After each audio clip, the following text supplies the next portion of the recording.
सादगी की कहानी बयान कर रहे हों। इसी गांव की बेटी थी रिया, 22 साल की वो लड़की जिसकी आंखें गहरी काली थीं, होंठों पर हमेशा एक रहस्यमयी मुस्कान लटकी रहती और लंबे काले बाल हवा में लहराते हुए किसी जंगल की नदी की तरह बहते। शहर की चकाचौंध से थककर वो लौटी थी यहाँ अपनी जड़ों को छूने और शायद उस प्यार को जगाने के लिए जो सालों से सोया हुआ था। पहला दिन, अकेली शाम की बेचैनी रिया ने अपना पसंदीदा काला सलवार सूट पहना। वो सूट जो थोड़ा बोल्ड था, नेकलाइन गहरी जो उसके गोरे कंधों को हल्का सा नंगा छोड़ देती, कमर पर हल्का सा कट जो उसकी पतली कमर की लकीर को उभारता और दुपट्टा कंधों पर लापरवाही से लटका हुआ। वो गांव की पगडंडी पर खड़ी थी, सूरज की सुनहरी रोशनी उसके चेहरे पर पड़ रही थी, बाल हवा में उड़ रहे थे, दूर मिट्टी के घर चमक रहे थे, खेतों में हल्की हवा चल रही। रिया ने आंखें बंद की और सोचा, ये गांव, ये शामें, कितनी यादें दफन हैं यहाँ, लेकिन अब मैं अकेली नहीं रहना चाहती। उसकी मुस्कान में एक बेचैनी थी, जैसे कोई इंतजार हो।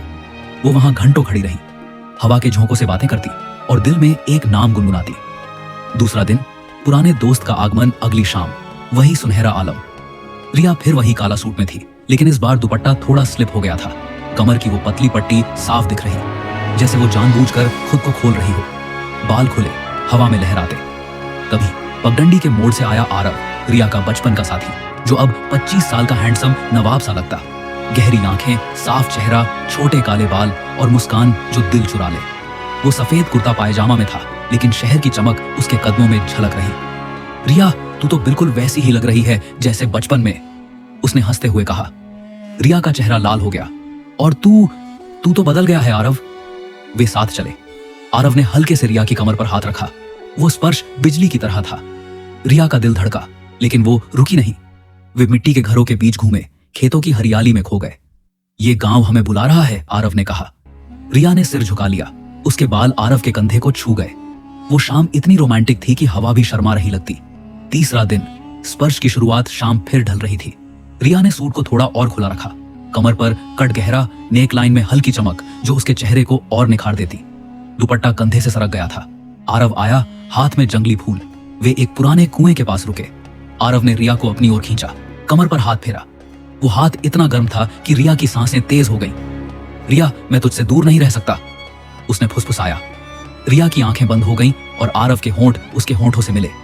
वो किस लिविंग था, पैशनेट लेकिन कोमल। समय रुक गया, सूरज की लाली में डूब गया। रिया के बाल हवा में उड़ रहे, आरव का हाथ कमर पर टिका और पृष्ठभूमि में गांव की शांति गवाह बनी। वो पल अनंत लगे, जैसे कोई सपना हो। चौथा दिन, प्यार की गहराई घिरी शाम। रिया और आरव साथ थे, हाथों में हाथ। रिया का काला दुपट्टा हवा में लहरा रहा, कमर पर आरव का हाथ। अब वो स्पर्श आदत सा हो गया था। वे खेतों में घूमे, मिट्टी के घरों के पीछे छिपे हुए, और फिर वही कुआं। आरव ने फिर रिया को किस किया, इस बार और गहरा, कमर को कसकर पकड़ते हुए।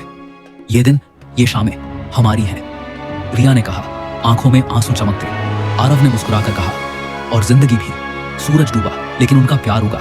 गांव की वो शामें अब यादों का खजाना बन गई, काले रंग की लेकिन सुनहरी चमक वाली। ये कहानी रिया और आरव की थी, एक प्रेम जो गांव की मिट्टी से निकला, शहर की चमक से मिला और शामों की लाली में अमर हो गया।